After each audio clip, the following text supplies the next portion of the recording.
লম্পট গাঁজাখোর আর ইহুদিদের দালাল এরা মুসলমানের ভিতরে ঢুকে টুপি আর দাড়ি রেখে বড় জামা গায়ে দিয়ে ঈমান ওলাদের ঈমান নষ্ট করছে। আমার আর আমার বাপের জন্ম হতো না, চাঁদ সূর্য তৈরি হতো না, জন্ম হতো না যদি রাসূলুল্লাহকে তৈরি না করা হতো। সেই রাসূলুল্লাহর জীবনী আলোচনা করব। যদি মুসলমানের কাছে ভালো না লাগে, এ মুসলমান না, এ আবু জেহেলের নিজের ভাই। আর আবু জেহেল রাসূলুল্লাহর চাচা চাটা কেউ না, একটা কোনো কাপে।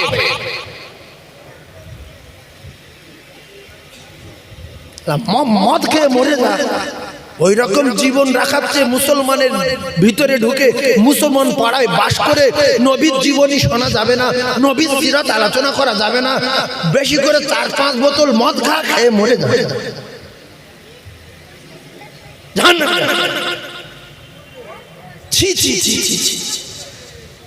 আল্লাহর কসম খেয়ে বলছি, কেউ যদি রাসূলুল্লাহকে বাদ দিয়ে শুধু আল্লাহকে মানে বেঈমান। বারবার বলেছি আমি, একটা লাইনে দুটো নাম লেখা। কেউ যদি একটা নামকে মেনে নেয় আর আরেকটা নামকে অস্বীকার করে, এ মুসলমান না। ওয়াজ শুনতে এসেছেন, কিছু বোঝেন। আমি আনকা লোক না, নতুন এসে বসিনি। আপনারা সবাই আমার চেনেন, বহু আলোচনা শুনছি মোবাইলে, ইন্টারনেটের মধ্য দিয়ে।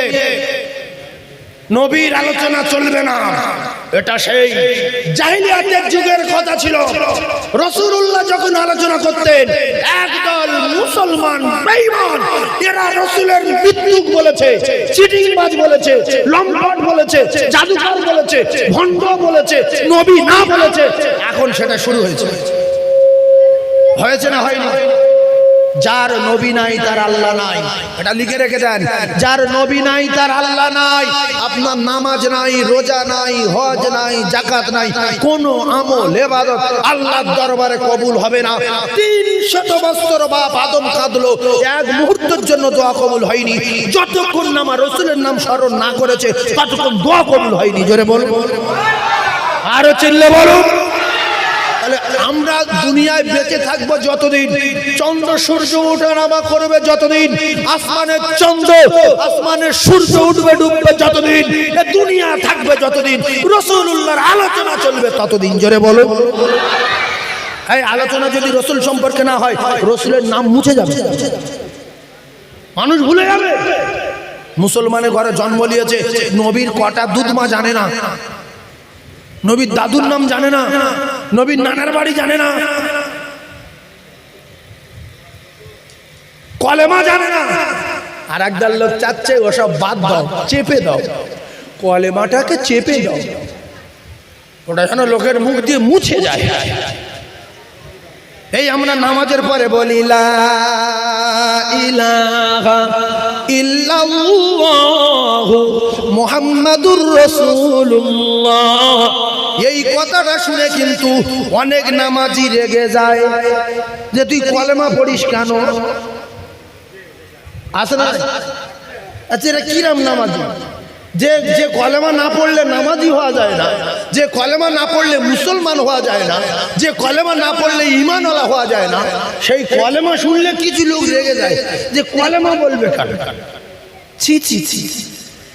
আমি সাধারণভাবে মানুষের বোঝাই যে আমি যদি আল্লাহর কাছে চাই, আল্লাহ আপনি আমার আব্বা সুস্থ করে দেন, আমার মায়ের কবরের আযাব মাফ করে দেন, আপনি আমার ব্যবসায় বরকত দেন, যে সমস্ত শিক্ষিত ভাইরা জ্ঞানী ভাইরা আছেন বোঝেন, আপনি আমার হায়াতে দারাজ করেন, আমার দোকানে বরকত দেন, আমার ছেলেটার মাথার ব্রেন বাড়িয়ে দেন, পরীক্ষায় পাশ করার তৌফিক দেন, আল্লাহ আমি যেন হজে যেতে পারি, আপনি আমাকে কবুল করে নেন, আর আমার মৌতের সময় আল্লাহ আপনি আমার কলেমা নসিব করাবেন। এ দোয়া করা যাবে না? যাবে না? কিন্তু মুসলমান বলছে যাবে না। তোমার কলেমা নসিব হতে পারে, নাও পারে, তুমি আল্লাহর কাছে বলবে কেন? কি নাম জ্যোতির মুসলমান? কি আমি বলতে পারবো না যে আল্লাহ আপনি আমার মৃত্যুর সময় কলেমা নসিব করাবেন, এইটা আমি আপনার কাছে দাবি করলাম। আপনারা বলেন বলা যাবে না? যাবে না। তাহলে আমি নামাজের শেষে কি বলছি? সুবহান রাব্বিকা রাব্বিল ইজ্জাতি আম্মা ইয়াসিফুন সালামুন আলাল মুরসালিন রাব্বিগফির ওয়ারহাম ওয়া আনতা খায়রুর রাহিমিন। আয় আল্লাহ, আপনি আমার দোয়া কবুল করুন, আপনি আমার হায়াতে বরকত দিন, আপনি আমার ছেলে মেয়ে সুস্থ রাখবেন, আমার ব্যবসাতে বরকত দেবেন, আমার রুজিতে বরকত দেবেন, মদিনায় যাওয়ার তৌফিক দেবেন। সুবহান রাব্বিকা রাব্বিল ইজ্জাতি আম্মা ইয়াসিফুন ওয়া সালামুন আলাল মুরসালিন আলহামদুলিল্লাহি রাব্বিল আলামিন। আল্লাহর প্রশংসা করলাম, আল্লাহ শুকর আদায় করলাম, দোয়া এখানে শেষ হয়ে গেল। এবার আমি কি বলছি? আল্লাহ আমার দাবি হলো এটাই, ওয়াজাল আখিরা, শেষের সময়, আখির মানে শেষ, ওয়াজাল আখিরা কালামিনা, কালাম মানে কথা, আল্লাহ আমার শেষ কথাটা হয় জানো, ওয়াজাল আখিরা কালামিনা ইনদাল মাউতি, মৌতের সময় এই কথাটা যেন আমার জবানে আসে, লা ইলাহা ইল্লাল্লাহু মুহাম্মাদুর রাসূলুল্লাহ। একদল টুপিওয়ালা বলছে ওই মৃত্যুর সময় তোমার কলেমা নসিব হোক, তুমি বলতে পারো না, ও তোমার হতে পারে নাও পারে, তুমি আল্লাহর কাছে বলবে কেন? এই আমি আমার আল্লাহর কাছে বলবো না যে আল্লাহ আমার মৃত্যুর সময় কলেমা নসিব করাবেন? এই কথা মানুষ নিষেধ করে যে কলেমা চলবে না। এরকম কিছু নামাজি আছে না নাই? মসজিদে নামাজ পড়ে দোয়া করছি, ওয়াজাল আখিরা কালামিনা ইনদাল মাউতি, আল্লাহ আমার শেষ কথাটা মৌতের সময়, লা ইলাহা ইল্লাল্লাহু মুহাম্মাদুর রাসূলুল্লাহ বলছে, বলা যাবে না? তুমি কলেমা বলবে কেন? আচ্ছা, কলেমাটা কি বাজে জিনিস, নোংরা জিনিস? নামাজের ভিতরে বলছি, নামাজের বাইরে বলছি, সালাম ফিরেছি মানে হয়ে গেছে নামাজ। আমি দোয়া করতে পারি নাও পারি, দোয়া কালাম সব শেষ, আত্তাহিয়াত পড়লুম, মাসুরা পড়লুম, সব পড়লুম, আসসালামু আলাইকুম ওয়া রাহমাতুল্লাহ, আসসালামু আলাইকুম ওয়া রাহমাতুল্লাহ, তুমি আর আমি কি বলেছি বুঝতে পারি? এবারে আমি এত কষ্ট করে নামাজ পড়েছি, আমি একটু আল্লাহর কাছে চাইছি, আল্লাহ বাচ্চা কাচ্চা অনেকগুলো রুজির ব্যবস্থা করে দাও, ছোট্ট দোকান, আল্লাহ তখন বেচাকেনা হয় না, ব্যবসাটা বরকত দাও, আমার মেজে মেয়েটার মাথার ব্রেন তেমন ভালো না, আল্লাহর মাথার ব্রেন বাড়িয়ে দাও, বড়টা ইংলিশ মিডিয়ামে পড়ে, আল্লাহর পরীক্ষায় উত্তীর্ণ আর তৌফিক দাও, আর আমার শরীরটা খারাপ, আল্লাহ আমার সুস্থ করে দাও, এটা আল্লাহর কাছে চাই। আর মৌতের সময় আল্লাহ আমার কলেমা নসিব করাইও, সেই কলেমাটা হলো লা ইলাহা ইল্লাল্লাহু মুহাম্মাদুর রাসূলুল্লাহ বলছো। ইস, এদের চিন্তা করলে পাগল হয়ে যায়, যেটা কি?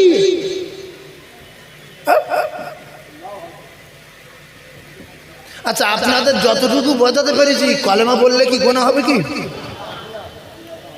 আমি দোয়া করতে পারি নাও পারি, আমি উঠে চলে যাবো, আমি দোয়া করবো না। জানাজা পড়েছো, চলে যাও, তোমার কবর উদ্ধারের জন্য দোয়া লাগবে না। আল্লাহ মাগফিরুলি হাইয়িনা ওয়া মাইয়িতিনা ওয়া শাহিদিনা ওয়া গায়বিনা ওয়া সগীরিনা ওয়া কবীরিনা, সব হয়ে গেছে, তুমি চলে যাও না। কিন্তু যারা দোয়া করছে তাদের বাধা দিচ্ছ কেন? দোয়া করা যাবে না, কারণ নাক মুখ দিয়ে গু তুলে মরার চিন্তা ভাবনা। রাসূলুল্লাহ করেছে, সাহাবায়ে কেরাম করেছে, আমাদের করতে বলেছে, আমার সময় নেই, আমি চলে যাব। আমি মসজিদে ফরজ নামাজ পড়লাম, রাসূলুল্লাহ বলেছে বাড়ি গিয়ে সুন্নাত পড়ো, যাও চলে যাও, বাড়িতে কবর তৈরি করে দিয়ে যাও। তাহলে আমি যখন বাড়িতে গিয়ে সুন্নাত পড়ছি, আর যারা মসজিদে পড়ছে, এদের নিষেধ করবো কেন? মসজিদে পড়া যাবে না নামাজ, ওরা পড়ছে পড়ছে, যে বাড়িতে গিয়ে পড়ছে পড়ছে। আমি জানাজা পড়েছি, আমি দোয়া করিনি, আমি চলে যাচ্ছি, ঠিক আছে। যারা জানাজার পরে দোয়া করবে, তুমি তাদের নিষেধ করছো কেন? তুমি কলেমা পড়ো না, তুমি হাফ বলে চলে গেছো, ভালো জিনিস। যারা কলেমা পড়ছে, নামাজের পরে দোয়া করছে, আল্লাহ আমার মৃত্যুর সময় কলেমা নসিব হোক, এটা আমার দাবি, আপনি তার নিষেধ করতে পারেন না। কথা ঠিক না বলবো? সেজন্য কথাগুলো বোঝার চেষ্টা করবেন আমার সোনার চাঁদ ভাই। আল্লাহ রাসূল দিন ও দুনিয়ার বাদশা, পৃথিবীর ক নাম্বার চরিত্রবান মহামানব ছিলেন। এক নাম্বার। তাম পৃথিবীর যত ডাক্তার, যত মাস্টার, যত অফিসার, যত ইঞ্জিনিয়ার, যত প্রফেসর, যত মাওলানা, যত মুফতি, সবার আদর্শ নীতি চরিত্রের পাল্লা যদি একদিকে রাখা হয়, আমার নবীর একার অপর দিকে রাখলে আমার নবীর সমস্ত দিকের পাল্লা ভারী হবে। আল্লাহ রসুল বলেন, আমার আল্লাহ জানিয়ে দিলেন যে আমার দোস্তকে আমি আল্লাহ তাম পৃথিবীর সমস্ত মানবের শিক্ষক হিসাবে পৃথিবীর জমিনে পাঠিয়েছি। জোরে বলুন, আর একবার জোরে বলুন। এক বেঈমান এসে রাসূলুল্লাহর কাছে বলছে, ইয়া রাসূলুল্লাহ, তিরমিজি শরীফের হাদিস, ইয়া রাসূলুল্লাহ, আপনি তো আল্লাহর নবী। বলছে হ্যাঁ। আপনি সবার সঙ্গে কথা বলতে পারেন? বলছে হ্যাঁ। গাছের সাথে, মাছের সাথে, সাপের সাথে, খেজুরের সাথে, খেজুরের ডালের সাথে? বলছে হ্যাঁ। বলছে তাহলে সেই যে গাছে খেজুরের ডাল ঝুলছে, খেজুরের কাঁদি, ডাল আলাদা, কাঁদি আলাদা, কাঁদি যে খেজুর থাকে, বলছে ওই খেজুরের কাঁদির আপনি ডাকেন তো দেখি, আপনার কাছে আসি কি দেখি। রসুল বলছে যদি আসে, বলছে কলমা পড়বো। রাসূলুল্লাহ বলেন, এই খেজুর গাছের কাঁদি এদিকে আয়। আপনারা কি বলেন, আসবে না আসবে না? হ্যাঁ, এই হলো ইমানদার। নবী বললে আসবে। খেজুর গাছের কাঁদি সোজা কাঁদির থেকে কেটে উড়ে উড়ে উড়ে আসছে, সোজা রাসূলুল্লাহর কাছে হাজির। ইহুদি বলল, খেজুর গাছের কাঁদি কেটে আপনার কাছে চলে আসলো? বলছে তুমি বলেছো তাই আমি ডেকে চলে এসছে, আমি তো সমস্ত সৃষ্টির নবী। তো বলছে ফের বলেন দেন, আবার গিয়ে জুড়ে যাক। খেজুর গাছের কাঁদির বলল রাসূলুল্লাহ কাঁদি, ফের গিয়ে জুড়ে যাক। আবার উড়ে উড়ে গিয়ে জুড়ে গেছে। বলুন সুবহানাল্লাহ, আরো জোরে বলেন সুবহানাল্লাহ। এরপরে হাদিস পাকের ভিতরে এসছে রাসূলুল্লাহ একটা খেজুর গাছের গায়ে ঠেক দিয়ে খুতবা দিতেন মসজিদের নববীর ভিতরে। আপনারা শোনেন, খুব মজার কথা, ভালো লাগবে, জানা কথা হলেও ভালো লাগবে। তো এই দেখেন, যার সঙ্গে প্রেম করি, ভালোবাসাবাসি করি, যার খুব ভালোবাসি, তার কথা যত শুনবেন তত ভালো লাগবে। এই যে মেয়েরা ভালোবাসা করে ছেলেদের সঙ্গে, এরা কি কথা বানায়? এই বাবু, কথা বোঝার চেষ্টা করো, এরা কি কথা বানায়? একটা কথা 20 বছর ধরে প্রেম করছে, একটা কথা শুধু বলছে আমি তোমার ভালোবাসি, আর ওই মাঝে মধ্যে পাল্টাচ্ছে সত্যি ভালোবাসো, হ্যাঁ জীবনের চেয়ে বেশি, হ্যাঁ আমার জন্য জীবন দিতে পারো, হ্যাঁ এই ছাড়া আর কোনো কিছু আছে? ফের তারপর দিন হ্যালো, ভালো আছো, কি করছো? এই বসে আছি। সত্যি আর ভালোবাসো? হ্যাঁ। যার ভালোবাসো, ওই ভালোবাসি ভালোবাসি কথাটা সারা জীবন শুনতে ভালো লাগবে। যেরকম আমরা কোরআনকে ভালোবাসি, এই ভাসি না ভাসি না, সূরা ফাতিহা আমাদের কাছে মৃত্যু পর্যন্ত ভালো লাগবে। কারোর কাছে খারাপ লাগে যে আমি সূরা ফাতিহা আর পড়বো না, এই কতদিন পড়বো একটা সূরা? কিন্তু এত ভালো লাগে প্রত্যেক নামাজের প্রথম সূরা ফাতিহা পড়তে হবে। এটা বাদ দিলে তার নামাজ হবে না। এবার কেউ যদি বলে ওটা ভালো লাগে না, জানবে বেঈমান হয়ে গেছে, মরবে, ওর নামাজ হবে না। তাহলে সূরা ফাতিহাকে বিরাট ভালোবাসি, কোরআনকে এত ভালোবাসি, জীবনের চেয়ে বেশি ভালোবাসি। কোরআন শরীফের সমস্ত আয়াতগুলো যত পড়ি তত ভালো লাগে না লাগে না? রাসূলুল্লাহকে আমরা জীবনের চেয়ে বেশি ভালোবাসি। রাসূলুল্লাহর আলোচনা যত শুনি তত ভালো লাগে না লাগে না? তো রাসূলুল্লাহর প্রেম আর ভালোবাসা আমাদের জীবনে আনতে হবে। গাছ রাসূলুল্লাহ এক সময় সরিয়ে দিলেন, দিয়ে মেম্বার তৈরি হলো। আমাদের হাজী সাহেব, আমাদের ভাই মাওলানা আব্দুল মান্নান সাহেব, আমি মান্নান ভাই বলতাম, ভাই তুমি হজে যাবে না? হজে যাবে না? হজে যাবে না? বলছি দেখি আল্লাহ কবে লে যায়। ওই টেনশন মাথায় চলে আসলো। এইবারে একা যাওয়া তো দূরের কথা, সারা এলাকার লোক চলে যাচ্ছে, আল্লাহ নিয়ে যাচ্ছে। রাসূলের প্রতি মহব্বত থাকলে ইনশাআল্লাহুল আযীম রাসূল তার স্বপ্নে দিদার হয়ে যাবে। জোরে বলুন সুবহানাল্লাহ, আরো জোরে বলেন সুবহানাল্লাহ। হঠাৎ করে ওই গাছটা কাঁদছিল, কিতাবে লেখা ওই গাছটার নাম হলো উসতুনে হান্নানা। ওই গাছের কান্না মানুষের মতো কান্নার আওয়াজ আসে। সাহাবায়ে কেরাম অবাক হয়ে গেলেন, গাছ অমন করে কাঁদে জীবনে দেখি না, জীবনে শুনি না। রাসূলুল্লাহ গেলেন উস্তুনে হান্নানাকে বললেন, উস্তুনে হান্নানা তুমি কেঁদো না, কেঁদো না, কেন তুমি কাঁদছো বলো? বলছে ইয়া রাসূলুল্লাহ, যখন থেকে আপনার সোহবত ছেড়ে দিয়েছি, যখন আপনি ওখান থেকে আমার সরিয়ে দিয়েছেন, আমি উস্তুনে হান্নানা আমি আর সহ্য করতে পারি না গো ইয়া রাসূলুল্লাহ, এজন্য করে আমি কাঁদি। রাসূলুল্লাহ বললেন, এই উস্তুনে হান্নানা আমি রাসূলুল্লাহ কথা দিলাম, আমি তোমার এখান থেকে নিয়ে মদিনার কোন বাগানে আমি তোমার সেখানে বসিয়ে দেব, তুমি জীবিত হয়ে যাবে। আর মদিনা শহরের সমস্ত খেজুর গাছের চেয়ে তুমি দামি খেজুর গাছ হবে, আর তোমার থেকে আল্লাহ সবচেয়ে বড় বড় খেজুর দেবে। তাম পৃথিবীর মুমিনেরা, তাম পৃথিবীর নবী প্রেমিকেরা, নবীর পাগলেরা তারা মক্কাতুল মুআজ্জামা আসবে, মদিনাল মুনাওয়ারা আসবে, আর তোমার খেজুর খেয়ে তাদের কলিজা ঠান্ডা হয়ে যাবে। তুমি খুশি না বেজার? গাছ বললেন না ইয়া রাসূলুল্লাহ, আমি কোন জায়গায় যাব না, আমি জীবিত হয়ে থাকতে চাই না, আমার খেজুর হোক বড় বড় পৃথিবীর লোক খাক, আমি চাই না, আমি চাই আপনার সঙ্গে থাকতে, আপনি ছাড়া আমি ফানা হয়ে যাব, আপনি ছাড়া আমি থাকতে পারবো না, আমি উস্তুনে হান্নানা আপনি ছাড়া আমি বাঁচতে পারবো না। রাসূলুল্লাহ সান্ত্বনা দিলেন, এই উস্তুনে হান্নানা তবে আর কান্নাকাটি করো না, আমি কথা দিলাম আমি যখন জান্নাতে যাব তোমার সঙ্গে নিয়ে যাব।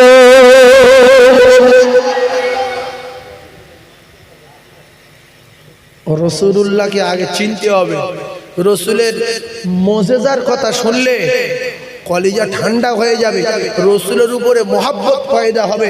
এক শ্রেণী টুপি আর দাড়িওয়ালা আবার নামাজ পড়ে, গোলায় দড়ি দেয়, নবীর কথা চলবে না, নবীর কথা চলবে না, নবীর জীবনী চলবে না, তোর বাপের জীবনী চলবে।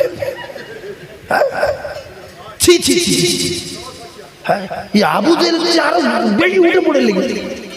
আবু জেহেলটার অত্যাচারে আল্লাহ বললেন, দোস্ত তুমি মদিনায় চলে যাও। গর্তের ভিতরে বেড়ে রেখেছে, খেতে দেয় না, গাছের পাতা খেয়ে বকরির মতো পায়খানা করেছে। কি মজা, এত অত্যাচার, সকালে মারে তো বিকালে মারে, জোর করে কিনে গুঁজে মারছে, ধাক্কা মারছে, চিড়িং বাজ, এ মক্কা শেষ করে দিচ্ছে, এ সব শেষ করে দেবে। নবী শেষ করেছে? যদি নবী শেষ করেছে? আমরা আলোচনা করছি নবীর আলোচনা, কোরআনের আলোচনা, আমরা শেষ করে দিচ্ছি। বেঈমান আবু জেহেল বলছে শেষ করে দিচ্ছে। আল্লাহ বললেন, দোস্ত মদিনায় যাও, পৃথিবী অনেক বড়, ওরা বুঝুক যে শেষ করছে না আরো নবী বাড়িয়ে দিচ্ছে।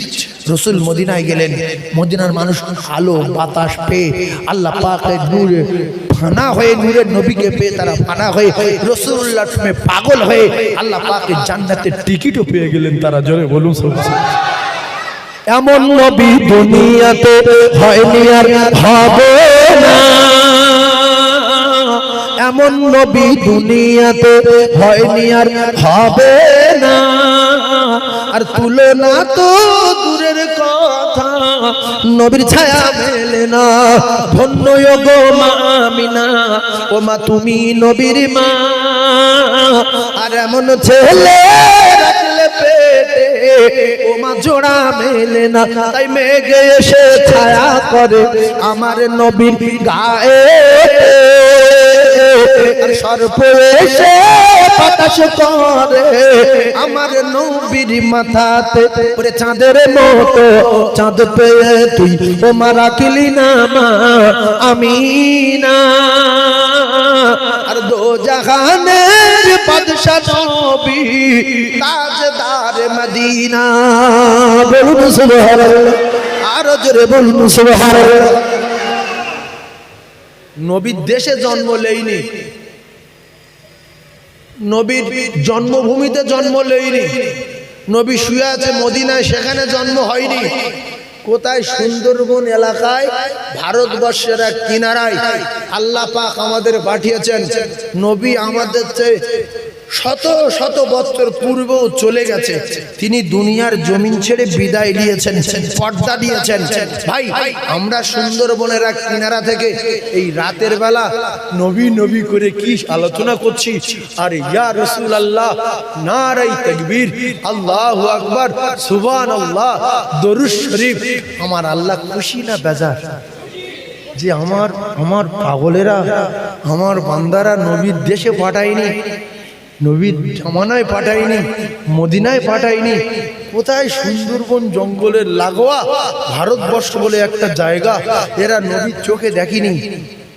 তাই শুনে পাগল, ইয়া রাসূলুল্লাহ, ইয়া হাবিবাল্লাহ, নারায়ে তাকবীর, আল্লাহু আকবার, লা ইলাহা ইল্লাল্লাহু মুহাম্মাদুর রাসূলুল্লাহ। এতে আল্লাহ খুশি না? এই জন্য রসুল বলেছে, একটু ধরে থাকো, লাইন ক্লিয়ার, আমার উম্মত সবার আগে জান্নাতে যাবে। জোরে বলুন, আরো জোরে বলুন। এই যে সুবহানাল্লাহ বলছেন, আল্লাহ শুনছে না শোনে না? দরুদ পড়ছেন, শুনছে না শোনে? ভাইরা মা বাবারা, আমি এর আগে বলেছি, আজও বলছি, রাসূলুল্লাহর মা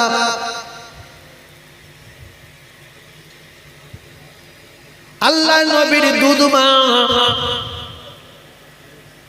কিতাবে লেখা আছে এক নাম্বার নিজের মা আমেনা, মুখস্থ করলেন, এক নাম্বার নিজের মা আমেনা, দুই নাম্বার আবু লাহাবের দাসী সুয়াইবা, তিন নাম্বার জোরে বলে আল্লাহ নবীর ফুফু আম্মি জান উম্মে আইমান, চার নম্বরে হযরতে মা হালিমাতুস সাদিয়া। কোন কিতাবে এসেছে প্রথম মা আমেনা, দ্বিতীয় মা সুয়াইবা, তৃতীয় মা হলো হযরতে মা হালিমাতুস সাদিয়া। ভালো করে ঠান্ডা মাথায় বোঝার চেষ্টা করো। কিন্তু রাসূলুল্লাহ, আল্লাহর নবী মুহাম্মদুর রাসূলুল্লাহ সাল্লাল্লাহু আলাইহি ওয়াসাল্লাম যার বাড়িতে যায়, যার কাছে যায়, যার জমিনে টাচ করে, যার ভিটেতে ওঠে, তার জীবন ধন্য হবে না? হবে না? আমার নবী ক জায়গার বাদশা? দু জায়গায়, এই জায়গার আর সেই জায়গায়। সেই জায়গা কোথায়? ও বাচ্চা মানুষ বলে ফেলবে, মদিনা না, পরকাল। এহকালের বাদশা, পরকালের বাদশা। ওয়াজ বুঝলেন? দুটাটা নেওয়ার মতো কথা হলে নিয়ে এলেন। নরেন্দ্র মোদী ক জায়গার বাদশা? আমাদের যে ভারতবর্ষের প্রধানমন্ত্রী ক জায়গার? দিল্লি, এই শুধু আফগানিস্তানের, ইরাকের, ইরানের, তুরস্কর, আরবের, মক্কার না, মদিনার না, বাংলাদেশের? ভারতবর্ষের বাদশাহ আমাদের মাননীয় প্রধানমন্ত্রী নরেন্দ্র মোদী, ভারতবর্ষের বাদশাহ। এই ভারতবর্ষের বাদশাহ যদি চন্দনেশ্বরে কারুর বাড়ি আসে, গরিব লোকের বাড়ি, তার কি আর ভ্যান চালাতে হবে? মোদি বাড়ি বসে আছে, আর যদি বাড়ি এলো বলে কাকু একটু ভ্যান চালিয়ে আসি, দুধ চালটা কিনে নিয়ে আসি, জীবনে ভ্যান চালাতে হবে? জীবনে কাজ করতে হবে? বলবে চুপ করে বস, দুদিনের মধ্যে 10 তালা, কমসে কম 10 তালা। আর তোরা কয় ভাই? বলছে আমরা 4 ভাই। বলছে 40টা ওয়াডি গাড়ি কিনে দিচ্ছি আমি আর সারাদিনের ভিতরে। সম্ভব না অসম্ভব? সম্ভব। আরে রাস্তাঘাট সব মার্বেল করে দেবো, কারণ প্রধানমন্ত্রী আমার বাড়ি। আর খাটা লাগবে। ওরে লুবি নারী রে, জাহান্নামী রে, ওরে লুবি নারীরা, আমার নবীকে কেউ লাইনি ফিরি বলে, কিন্তু দোজাহানের বাদশা ফিরি না। নবী যার কোলে যাবে তার জীবন ফিরে পাবে। নবী যে জানোয়ারের টাচ করবে সে জওয়ান হয়ে যাবে। নবী যার ভিটেতে পা দেবে তার ভিটেতে খেজুর ভরে যাবে। তার টাকা লাগবে না, পৃথিবীর সব টাকা তার বাড়িতে পৌঁছে গিয়েছে। সেই মেয়েটার নাম হলো হযরতে মা হালিমাতুস সাদিয়া। ফিরিনি ছিল, ফিরি নাই। আর লুবি নারীগুলো পৌঁছতে গেছে না, যায়নি। 2-4টা নারী আছে খুব লুবি, স্বামী ঝেড়ে শুধু টাকা, সোনা, গয়না। লুবি নারী বগলির বংশ। নিজের মায়ের ডাক্তার দেখাতে বললে খুব খুশি, ফোন করছে, হ্যালো, মায়ের প্রায় 1.5 লাখ টাকা খরচ, কি করব? বলছে ফ্রি হসপিটালে দাও। বলছে ওরে তোর মা? বলছে তাহলে অ্যাপোলো নিয়ে চলো। বোর মা অ্যাপোলো আর স্বামীর মা ফ্রি হসপিটাল। বলছে বিষ খায়, বলছে যন্ত্রণা সহ্য করতে পার না, দাও দুপুরে ঢেলে দাও। বলছে তোর মা? বলছে খবরদার। স্বামীর ভাই যদি টাকা চায়, লুবি নারী রেগে যায়, কেন টাকা ধার দেবে? খাটতে পারে না, ভিক করতে পারে না। বলছে তোর ছোট ভাই? বলছে দাও, লাখখানেক দাও, ওপরে দিয়ে দেবে, খুব ভালো ছেলে, লাখখানেক দাও, ও দিয়ে দেবে। গিন্নির অত্যাচারে অনেক শিক্ষিত ছেলে, ভালো বংশের ছেলে হওয়ার পরেও নিজের মা বাপকে নিয়ে বৃদ্ধাশ্রমে দিয়েছে। তোমার মা বাপ থাকলে আমি থাকবো না, তোমার মা কাশে, তোমার বাপ গড় ফেলে, আর তোমার বাপের পায়খানা এত গ্যাস, আমার টোটাল জীবনে এইরকম দেখিনি। আর নাই তুমি তোমার আব্বা মাকে নিয়ে থাকো, আমি বাপের বাড়ি থাকি, ওরা দুজন মারা গেলে আসবো। এ দেখছে যে না, তাহলে দুজনের বৃদ্ধাশ্রম রেখে আসি। হায় রে শিক্ষিত সোনা, তোমার বাপ ভ্যান চালিয়ে, ফেরি করে, ডিম বিক্রি করে, ছাগল চড়িয়ে, মোট বয়ে তোমার বিএড করালো, এমএ করালো, আর তুমি তোমার বাপ মাই অপরাধ করেছিল বলে তুমি তোমার বাপ মাকে বৃদ্ধাশ্রমে রেখে আসতে। এরকম মানুষ আছে না নাই? হ্যাঁ, ও কলিজার টুকরা ফেরা হযরত মা হালিমাতুস সাদিয়া, ভালো করে বোঝার চেষ্টা করো। হালিমা অবাক হয়ে গেলে, মুহাম্মদ আমার ভিটে পা দেওয়ার সঙ্গে সঙ্গে আমার টোটাল ভিটে বাড়ি পরিবর্তন, আমার বকরিগুলো পরিবর্তন, বকরির বাচ্চাগুলো পরিবর্তন, প্রত্যেকটা বকরির দুধও পরিবর্তন। যে বকরির 1 কিলো হতো 2 কিলো হচ্ছে, যার একটা বাচ্চা হতো 2টো হচ্ছে, যে বকরি রোগা ছিল মোটা হচ্ছে। হচ্ছে না, হয় না? এখন এই লুবি নারীগুলো রাখাল ধরে ঠেকাচ্ছে যে এক মাঠে বকরি খাওয়া, হালিমার বকরি মোটা, বাচ্চা বেশি, দুধ বেশি, তোরা কি পাহাড়ে আটকে রাখিস? বলছে না, একসঙ্গে খাওয়াই। বলছে আমার কথা শোন, হালিমার বকরিগুলো তাড়িয়ে দিবি আর আমাদের বকরিগুলো ওখানে দিবি, ওই ঘাসগুলো খেলে বাচ্চা ডবল হবে, দুধও ডবল হবে, বকরি মোটা হবে। আপনাদের মতে কি বলে, বকরি তাড়িয়ে দিয়ে এগুলো দিলে হবে কি? হ্যাঁ জোরে বলো, হবে? কেন হবে না? এর বাড়ি দোজাহানের বাদশা নেই, এর বাড়ি আল্লাহর রহমত নেই। লুবি নারী আমেনাকে প্রচন্ড কাঁদিয়েছে, অনুনয় বিনয় করছিল, কেউ নেয়নি। বলছে ফ্রি হবে না, ফ্রি হবে না। অনেক অনেক ব্যবসায়ী আছে, অনেক ব্যবসায়ী আছে, অনেক দোকানদার আছে,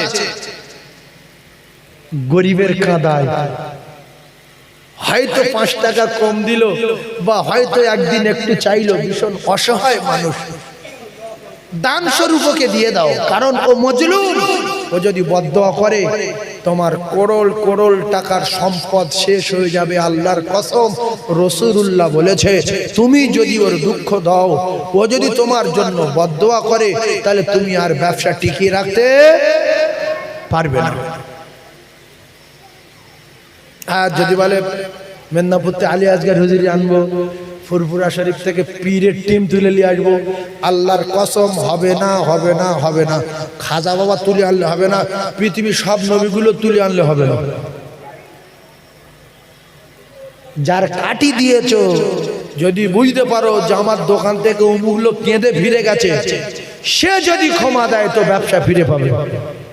এই জন্য বহু লোক দেখবেন দোকানদারি করতে করতে করতে করতে করতে করতে লোকের সাপে বদদোয়ায় দোকান বিক্রি করে দিয়ে এবার রাস্তা রাস্তায় ঘুরছে আর বলছে, লোকের বলছে মেয়ের বিয়ে দিয়েছে, বেই হয়েছে, বের বলছে দোকানটা আমার ছিল, ঝেড়ে দিয়েছে, তোর আরো বাকি আছে, আমি তো দেড়ি দিতে। আবার ছেলেদের সঙ্গে গল্প দেয়, চন্দনেশ্বরের বাজারে হাফ জায়গা আমার ছিল, সব ঝেড়ে দিই। আর কি কাজ করো তুমি, আর ঝেড়ে দিও একবার, আসে না নাই। এজন্য আল্লাহর রাস্তায় বলছি, রসুলের যারা কষ্ট দিয়েছে এতিমের, আল্লাহ পাক তাদের দেখিয়ে দিয়েছে। এতিমের যারা ভালোবেসেছে, আল্লাহ পাক তাদের দুনিয়ার জমিনে সম্মান দিয়েছে, জান্নাতের টিকিটটাও পর্যন্ত দিয়েছে। আমরা যতদিন পৃথিবীর জমিনে বাঁচবো, কোনো মানুষের কষ্ট দেব না, চাই সে হিন্দু হোক, খ্রিস্টান হোক, জৈন হোক, বৌদ্ধ হোক, আর দেওর হোক, আর বাগদি হোক, আর মুসলমান হোক, এরা সবাই মানুষ, এরা সবাই আমার ভাই। আমাদের সকলের রক্ত এক, হিন্দুর রক্ত যা আমার রক্ততা, খ্রিস্টানের রক্ত যা আমার রক্ততা, দেওরের রক্ত যা আমার রক্ততা, বাগদির রক্ত যা আমার রক্ততা। পৃথিবী এমন ডাক্তার জন্ম বলেছে যে আমার শরীরে রক্ত দেওয়ার সময় আমি বলবো, স্যার আমি তো মুসলমানদের একটা লিডার, একটা ইমাম, আমার ওই হিন্দু লোকের রক্ত যেন আমার শরীরে না দেওয়া হয়, এই রক্তটি চেক করুন দেখি। ডাক্তার ঝাবাট করে মারবে যে মত কর নাকি রে, বলছে এত লেখাপড়া শিখিছে, রক্ত তফাৎ করা শিখিনি, রক্ত আলাদা করা শিখিনি। তবে কুকুরের রক্ত, গরুর রক্ত, ছাগলের রক্ত আর মানুষের রক্ত, আসমান জমিন কি বলবো, কত ভেড়া, কিছু বলা যাবে না। এজন্য আমরা যদি কোরআন বিশ্বাস করি, তাহলে আমাদের বিশ্বাস করতে হবে আমরা সবাই এক মায়ের সন্তান। আর যদি বলে মানুষ বাঁদর থেকে হয়েছে, তাহলে যারা বাঁদরের বাচ্চা তারা নিজে স্বীকার করুক যে আমরা বাঁদরের বাচ্চা, মানুষের বাচ্চা না। আর যদি মানুষ থেকে মানুষ হয়, তাহলে আমরা সবাই বাপ আদম থেকে শুরু, মা হাওয়া থেকে শুরু, কেউ হয়ে গেছে হিন্দু, কেউ হয়ে গেছে খ্রিস্টান, কেউ হয়ে গেছে মুসলমান, কেউ হয়ে গেছে বাগদি, কেউ হয়ে গেছে তেওর, যে যার ভাগ হয়ে গেছে। কিন্তু হলে কি হবে, আমরা এক মায়ের সন্তান, এজন্য আমাদের রক্ত এক। আচ্ছা, আদম নবী তো অনেক দূরে, আপনি আপনার কথা বলেন তো। আপনার 5টা ছেলে, কেউ চোর, কেউ মদখোর, কেউ মাওলানা, কেউ নামাজি, কেউ বেনামাজি। একটা মায়ের 5টা, কেউ লম্বা, কেউ বেটে, কেউ বিরাট কালো, কেউ বিরাট ফর্সা, কেউ 4তলা, কেউ খড়ের বাড়ি, আসে না? এই 4টে এক করতে পারলেন না কেন? বুড়িমি করছে। সবকটা একই গঠন তৈরি করতে পারতেন, যে কালো লোক না, সব ফিট পরিষ্কার, সব 5.5 ফুট লম্বা, একবার কালার সুন্দর। আমাদের হাত আছে, জোরে বলেন হাত আছে? আমাদের হাত নয়, সবকিছু ছাড়া সবকিছু যিনি পারেন তিনি হলেন আমার আল্লাহ। জোরে বলুন সুবহানাল্লাহ। এই কথাটা বলার একটাই কারণ ছিল, যদি একটা কুকুরকে খুশি করিয়ে আল্লাহ পাক তার বেগুনা মাসুম করে দেয়, একটা কুকুরকে খুশি করিয়ে, তাহলে হিন্দু হলো, খ্রিস্টান হলো, মুসলমান হলো, মানুষ তো এরা কুকুরের চেয়ে ভালো। তাহলে কুকুরকে যদি পানি খাইয়ে আল্লাহকে রাজি করতে পারে, একটা গরিবকে যদি খুশি করাই, একটা হিন্দুকে যদি খুশি করাই, একটা খ্রিস্টানকে যদি খুশি করাই, আল্লাহর আরশ খুশি হয়ে যাবে। তুমি হিন্দুর না ভালোবাসতে পারো, তুমি খ্রিস্টানের না ভালোবাসতে পারো, তুমি হিন্দুর সঙ্গে না চলতে পারো, কিন্তু আল্লাহ পাক সবার দেখে, সবার ভাত দেয়, সবার তরকারি দেয়, সবার হাওয়া দেয়, সবার অক্সিজেন দেয়। আল্লাহ ওদেরও ভালোবাসে না, বাসে না? যদি ভালো না বাসতো, পৃথিবী এক ফোঁটা পানি দিত না, শুধু মর বললে মরে যেত, শুধু মর বললে মরে যেত না, যেত না। সেই জন্য আল্লাহ যেহেতু বাঁচিয়ে রেখেছে, তবে আল্লাহ রসুল একটা কথা বলেছে, আদ-দুনিয়া সিজনুল মুমিনিন, মুমিনদের জন্য পৃথিবী কারাগার, ওয়া জান্নাতুল কাফির, কাফিরদের জন্য तमाम পৃথিবী হলো আল্লাহর জান্নাত। এরা বিরাট সুখে শান্তিতে ঘুরবে। আর যারা মুসলমান, এদের ওদের দেখে কষ্ট হবে, যারা নামাজ পড়ে না, রোজা রাখে না, রোজার মাঝে হাত খায়, তবু 7তলা বাড়ি, প্রত্যেক ঘরে এসি, অডি গাড়ি, আর আমরা এত নামাজ পড়ি, ফের ভ্যান চালাচ্ছি, প্যাপু প্যাপু প্যাপু।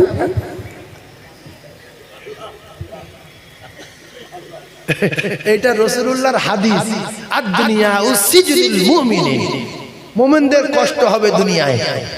আর আমাদের জন্য জান্নাত, সেখানে জীবনে মৃত্যু হবে না। বলুন সুবহানাল্লাহ। আর জোরে বলুন সুবহানাল্লাহ। চিল্লাতে বা তাকবীর দেন, নারী তাকবীর। আর জোরে বলুন নারী তাকবীর।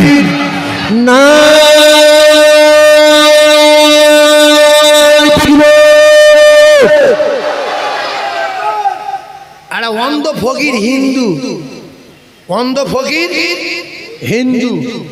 আপনি চন্দনেশ্বরে বাজারে মসজিদে নামাজ পড়তে যাচ্ছিলেন, হিন্দু তো হিন্দু, অন্ধ ফকিরটা গাড্ডায় পড়বে। এখন জামাতের আর 30 সেকেন্ড বাকি আছে, জামাত দাঁড়িয়ে গেছে। আর যদি আপনি ফকিরটা ধরেন তো জামাত ছেড়ে যাবে। আর কোনটা করবেন, নামাজ পড়বেন না ফকির ধরবেন? হ্যাঁ কথা বলে, মানুষের জ্ঞান দেখো। ফতোয়া তার আগে বলে দিচ্ছে, আগে ফকির তুলতে হবে। তাহলে ফকির যদি আগে তুলতে হয়, তাহলে হিন্দু মুসলমান জৈন খ্রিস্টান আমাদের ঝগড়া করার কোনো দরকার আছে? জোরে বলেন দরকার আছে? এই জ্ঞান টনটানে নামাজ ছেড়ে দেয়, যাক আগে হিন্দু ফকিরটা ধরতে হবে। তাহলে আল্লাহ হিন্দু ফকিরই ভালোবাসে না, বাসে না? খ্রিস্টানে ভালোবাসে না, বাসে না? এর মধ্য দিয়ে আমাদের পরকালের কামাই কামিয়ে নিয়ে আল্লাহর ডাকে সাড়া দিয়ে পরিমাণ ঈমান সংগ্রহ করে যদি নিয়ে যেতে পারি, আল্লাহ পাক এরকম দুনিয়া 10 গুণ জান্নাত আমাদের নামায় আমলে দেবে। জোরে বলো, আর জোরে বলো। ভাইরা মা বাবাজিরা, মুমিনেরা, মুসলমানেরা, একটু বোঝার চেষ্টা করুন। হালিমাতুস সাদিয়া বলেন, আমি যখন আমার কলিজার টুকরা বাচ্চারে বাড়ি আনলাম, এই মুজিজা অবশেষে দেখতে পাই। আমি দুধ পান করাবো সোনার মানিকের রে, কিন্তু টানে টানে মুখ লাগায় না, শুধু মামের স্তন টানছে। ও কলিজার টুকরা ভাইয়েরা, কে শিখিয়ে দিল? এ বাচ্চা দুধের বাচ্চা, প্রসব করা বাচ্চা। আল্লাহর কুদরত বোঝা বড় দায়। একটা স্তনে মুখ লাগাই, আর একটা মুখ দেয় না। রাসূলুল্লাহর একটা দুধ ভাই ছিল, ওই দুধ ভাইয়ের নাম আব্দুল্লাহ। রাসূলুল্লাহ একটা পান করতেন, একটা খেতেন, আর একটা দুধ ভাইয়ের জন্য রেখে দিতেন। এ তো নিজের ভাই না, এই জোরে বলে নিজের ভাই। আর আমরা নিজের ভাই জমি কেড়ে নিচ্ছি, প্ল্যান করছি। ভাই তুই পাকসার খেসে চলে যা, ওখানে সুন্দর করে তাবু বেঁধে থাকবি। আরে তুই 2 কাঠা জায়গা আমার নামে লিখে দে, আমি ঘরটা আর 2টো কামরা বাড়াই। একথা বলা যায় না যে ভাই তুই আমার বাড়ি থাক, তুই তিরপল আছিস কেন, আমার বাড়ি আয়। নবী বলছে ভাই আমি দুটো যদি খাই, তোর যদি কম পড়ে কষ্ট পাবে, তাই আমি একটা খাই আর তুই একটা খা। একটা বড় পুকুর, বড় ভাই প্ল্যান দিচ্ছে, ওই ছোট বাট ভালো, ওই বাস যেতে পুকুর টুকুর নিয়ে কিনছে 1.5 কাঠা, ঘরও হবে না, পুকুরও হবে না, লাস্টে বেঁচে দেবে, আমি টুক করে কিনে নেবো। বড় ভাই বলতে পারোনি যে তুই এই বড় পুকুর আর এই বড় ঘরটালে আমি সেই মাঠের মাঝখানে যাই, আল্লাহ যদি আমার দায় হয়ে যাবে না, সবাই মরে থাকে আমি বেঁচে থাকি, শুধু মাঠে লেবু চাষ করবো আর কুমড়ো চাষ করবো, বিক্রি করবো কোথায়? সব যদি মরে তাই খাবে কে? কিছু লোকের পেলাম না, মরে যায় তাহলে পুরো মাঠ আমার, শুধু চাষ করবো, বেগুন লরি লরি লরি চালাবো তো, তুমি চালাবো, তুমি তো খালে ফেলবে। এই জন্য সবাই বেঁচে থাকে আমি মরে যাই, সবাই গুনাহগার, সবাই ইমানদার আমি গুনাহগার, সবাই বড় আমি ছোট।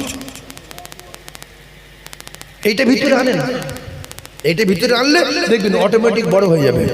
তাহলে রাসূলুল্লাহ প্রথম কি দেখালেন যে আমার দুধ ভাইয়ের জন্য একটা থাকলো আর আমার জন্য একটা।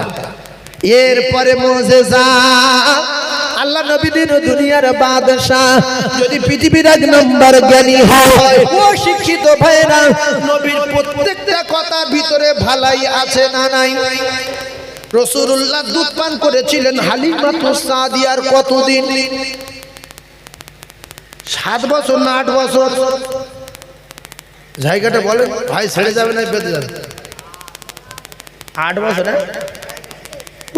আমি তো পাগল হয়ে যাবো। এই রকম কথা যদি কোনো লোক জিজ্ঞাসা করে বাইরে টুপিওয়ালা দেখে, যে ভাই এই যে কথা খেয়াল করেন, শিখে নেন যে তোমাদের নবী তোমাদের হালিমার দুধ মা কতদিন দুধ পান করেছিল? 8 বছর বাবু, 8 বছর। ও শুনে ভাববে কত বড় মিথ্যুক রে। এদের বড় বড় ব্রাহ্মণদের কাছে শুনেছি, মৌলবীদের কাছে শুনেছি 2.5 বছর, 2 থেকে 2.5 বছর। আর কি বলছে 8 বছর? সেই বলছে তুমি ওই উজুর ফরজ জানো? বলছে উজুর ফরজ 14টা। কটা? 14টা। কিন্তু অরিজিনাল কটা? 4টে। প্রথমে কি করা? যাই হোক, হাত ধোয়া, মুখ ধোয়া, মাথা মশা করা, পা ধোয়া, সোজা কথা। এখন কথা হলো, এ যখন 14টা বলেছে, হুজুর বলছে 4টে। বলছে 4টে না হুজুর, ও আরো আছে। আমি তো 14টা বলেছি, কম বলেছি। বলছে হুজুর 14টা বললাম, হলো না, শুধু 4টে হলো, এর 4 বেশি আছে। তো অনেক মুসলমান আছে ওজুর ফরজ কটা বলতে বললে ভালোভাবে বলতে পারবে না, আর গোসলের ফরজ কটা বলতে বললে বলতে পারবে না। রাসূলুল্লাহর প্রত্যেকটা কথাই ভালাই আছে বলে রাসূলুল্লাহ বলেছে, তোমরা 2.5 বছরের ঊর্ধ্বে কোনো মা যেন তার সন্তানের দুধ পান না করায়। কিন্তু অনেক মা আছে 3 বছরের বাচ্চা দুধ খাওয়ায়। একটা বাচ্চা হয়েছে, বগলের ভিতরে আসে, আর একটা ছুটে গিয়ে বগল ঢুকে বলছে এত বলি শোনে না, এত বলি শোনে না। না, হবে না, আল্লাহ লানত হবে ওই মায়ের উপরে। 3 বছরের বাচ্চা দুধ খাওয়ানো সুন্নত না মুস্তাহাব? নবী যেটা করেনি আমাদের সেটা করা যাবে না। হযরত মা হালিমাতু সাদিয়া জীবনের চেয়ে বেশি ভালোবাসেন আমার সোনা নবী রে। হালিমাতু সাদিয়ার হাত ধরে আমেনা কেঁদেছিলেন প্রথমে। এখন হালিমা বাচ্চা যখন ফিরিয়ে আনলেন আমেনার কাছে মক্কাতুল মুআজ্জামার জমিনে, ও কলিজার টুকুনারা একটু বোঝার চেষ্টা করুন, তায়েফ থেকে বাচ্চা ফিরে আসছে কোথায়? একটু কথা বলো। মক্কায়, মদিনায় কেন যাবে শিখেলেন। যেখান থেকে বাচ্চা নিয়ে গিয়েছিল মক্কা থেকে, জাবালে আবু কোবাইসের ঢাল থেকে। ও কলিজার টুকুরারা, একদিকে পাহাড়ের নাম সাফা, অপর দিকে পাহাড়ের নাম মারওয়া। মারো পাহাড়ের গায়ে আবু জেহেল বেঈমানের বাড়ি, আর সাফা পাহাড়ের ঢালে, জাবালে আবু কোবাইসের ঢালে রাসূলুল্লাহর বাড়ি। হালিমাতু সাদিয়া যেখান থেকে বাচ্চা নিয়ে গিয়েছিল সে জায়গায় বাচ্চা দিয়ে যেতে আসলো হালিমা। আমেনার কোলে বাচ্চা দিলেন, আমেনা বুকে জড়িয়ে নিলেন, গালে চুমা দেয়, গালে চুমা দেয়, আমেনা মুখে চুমা দেয়, কপালে চুমা দেয়। আমেনা ঝরঝর করে কাঁদে। কান্না খুশির কান্না না দুঃখের কান্না? খুশির কান্না কাঁদছে, আহা আমি আমার কলিজার টুকরাকে পেয়ে গেছি। কিন্তু আজকে সবচেয়ে যিনি খুশি হতেন এই সোনার মানিকের আব্বা, সে তো আজ দুনিয়ায় নাই। কলিজার টুকরা ফেরা আমার আমেনা যত কাঁদে আর হালিমাতু সাদিয়া তত কাঁদে। আল্লাহর নবী একবার মায়ের মুখের দিকে তাকায়, আমেনার মুখের দিকে তাকায়, আর একবার হালিমাতু সাদিয়ার মুখের দিকে তাকায়। ও কলিজা টুকরারা, অবশেষে আমেনা বলেন, ও বোন হালিমা, অমন করে অনাদারি করো কেন, অমন করে কাঁদো কেন? হালিমা, কিতাবে লেখা আছে। হযরতে হালিমাতু সাদিয়া বললেন, ও বোন আমিনা, আমি কথা অনুযায়ী, রেওয়াজ অনুযায়ী, নীতি অনুযায়ী আমি বাচ্চা ফিরিয়ে দিতে এসেছি, কিন্তু আমি বাঁচবো না হালিমা। আমি মুহাম্মাদের ভিতরে যে গুণ দেখেছি, আদর্শ নীতি চরিত্র দেখেছি, শরীর থেকে মেশে আম্বারের মতো খুলবো। পায়খানায় একদিন চোখে দেখলাম না সেই মোহাম্মদের ছেড়ে আমি তায়েফে ফিরে যেতে পারবো না। ও বোন দুটো হাত ধরি অনুনয় করি বিনয় করি বোন আমেনা, আমি আমার কলিজার টুকরা মোহাম্মদের প্রত্যেক দিন মাখন খাওয়াতাম, প্রত্যেক দিন বকরির দুধ খাওয়াতাম। মোহাম্মদ খাবার জন্য কষ্ট পাবে আর আমি হালিমা আমি পাগল হয়ে যাব, কি করে একা ফিরে যাব?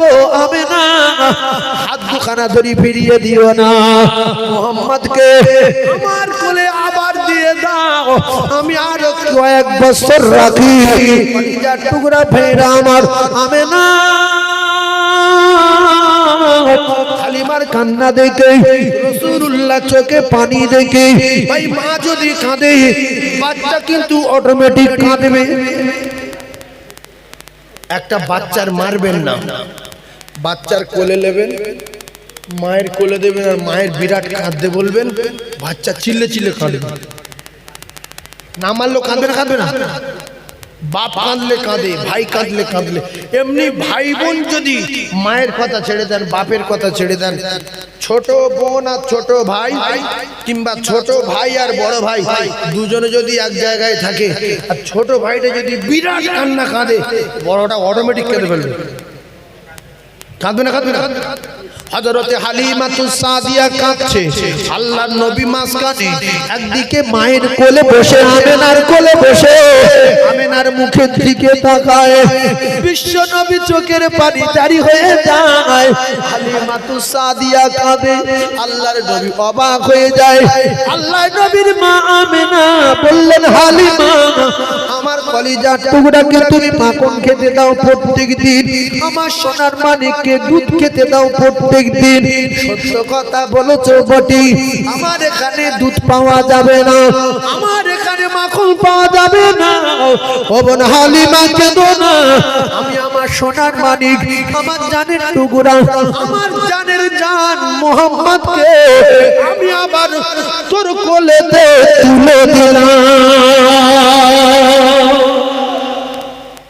ভাইরা আমার, বাবাদিরা, সোনার মানিকেরা, খুব ভালো করে বোঝার চেষ্টা করুন। আল্লাহ নবী দিন ও দুনিয়ার বাদশা,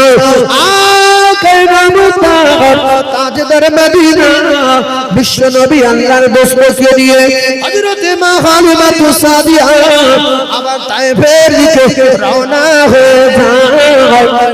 ও লুবি নারী, ও লুবি নারী, লুবি নারী নবীর দুশমন, এ নারী ঠিকানা জাহান্নাম। হালিমাতুস সাদিয়া না নিয়ে যদি আগের দায়গুলো যারা ঠাট্টা বিদ্রুপ করে চলে গেছে, এরা যদি কেউ নিয়ে নিত, এদের জীবন ধন্য হয়ে যেত।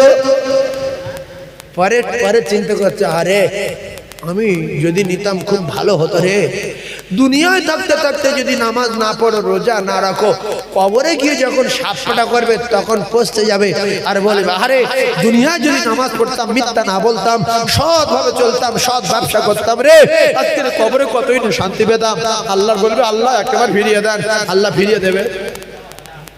আর এরা যদি হালিমার বাড়ি যায়, যে হালিমা ফার্স্টে আমরা বুঝতে পারি যে এ দোকানের বাদশাহ, তুই আমাদের দিয়ে দে, লাখখানেক টাকা দিচ্ছি, দে, দেবে। হালিমা বলবে, এই মোহাম্মদের নিয়ে মৃত্যু পর্যন্ত ভিক করবো, তো কারোর হাতে দেবো না, দেবে। এই জন্য চলে যাওয়ার আগে, মরে যাওয়ার আগে সেরে যান, ভালো হয়ে যান। ইয়াউমা ইয়াফিরুল মাররু মিন আখিহি ওয়া উম্মিহি ওয়া আবিহি ওয়া সাহিবাতি ওয়া বানি। যাদের প্রেমে পড়ে আমরা অনেক অন্যায় করি, আল্লাহর কসম এরা কেউ পরিচয় দেবে, দেবে।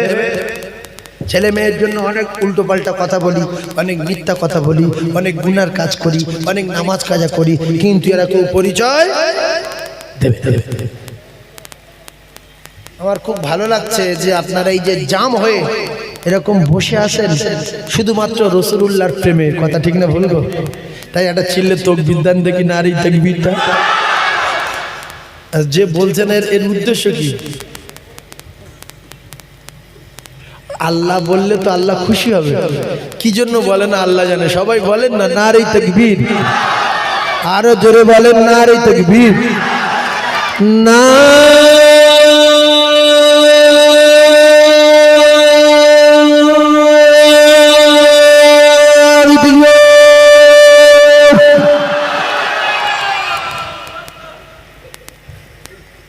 একটা বার সবাই বলে দেখেন না ভাই কিরম লাগে। আল্লাহর নাম সবাই একবার বলেন না। আমি না সবার দুটো পায়ে ধরছি নেমে গিয়ে, সদুই লোক বলছে, বাদ বাকি চুপ করে মানে মজা নিচ্ছে। আল্লাহ বলছে ছি ছি ছি। সবাই বলে দেখেন আওয়াজটা কিরম লাগে। না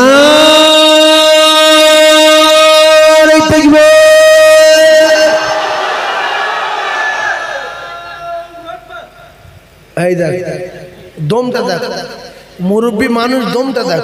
আর জন আল্লাহু আকবার, ও কবুল হোক না হোক দেখার দরকার। আল্লাহু আকবার, আল্লাহ বলা শেখেন আল্লাহু আকবার, আল্লাহু আকবার, আল্লাহু আকবার মানে আল্লাহ আড়াইশো, আল্লাহ কটা? আল্লাহু আকবার এক আল্লাহ। কথা বুঝতে পারছেন না? সেই জন্য এই মুরব্বী যেরকম দম দিল, ফের দেখবো দমে ফার্স্ট হয় কে। আরে মরি তো মরি, আল্লাহ বলে মরি না।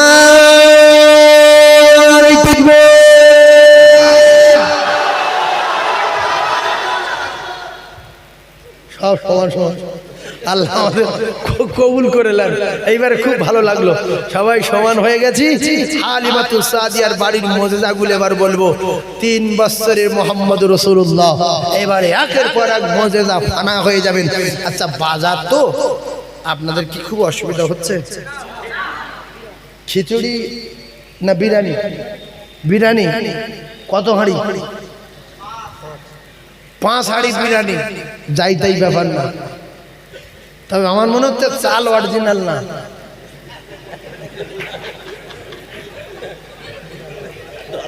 না আমাদের হাই সাহেব মানে মাও সাহেব যা কথা বলছে তাতে আমি বুঝতে পেরেছি যে চাল অরিজিনাল না। অরিজিনাল চাল হলে একটা অন্যরকম ভাব থাকে যে 5 হাঁড়ি বিরিয়ানি মানে অরিজিনাল। এ বলছে 5 হাঁড়ি মানে মোটা চালি ভালো। তবে এগুলো উচিত না। চন্দনেশ্বরে বাজারের জলসায় হাজার হাজার দোকানদার, আমার কলেমার ভাই, মুসলমান ভাই, কুল্লু মুসলিমিনা ইখওয়া, সবাই যদি রসুল প্রেমিক হয়ে আর রসুলুল্লাহ খুশি করার জন্য যদি কিছু কিছু দেই, 5 কেজি করে চাল, 10 কেজি করে অরিজিনাল বিরিয়ানির চাল দেই, তাহলে এলাকায় একটা খবর ছড়ায় যে যত জায়গায় যাই হোক চন্দনেশ্বরের বাজারের জলসায় অরিজিনাল বিরিয়ানি হয়। চল যাই বিশ্ব নবীর মাহফিলের বিরিয়ানি তাবারক দুটো ধরে নিয়ে আসি। এইবারে কেউ যদি বলে চন্দনেশ্বরে যাবিনি, মোটা চালি ভাত ফালতে যাবো না। সেই জন্য আল্লাহ যদি আমাদের বাঁচায়, সামনে বছর অরিজিনাল বিরিয়ানি আমরা খাবো ইনশাআল্লাহ। সকলে বলেন ইনশাআল্লাহ।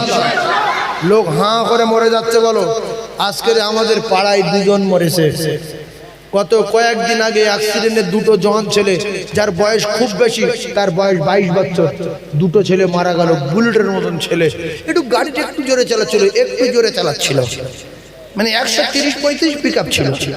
গাড়িটা ছিল ওই কেটিএম গাড়ি। কি গাড়ি?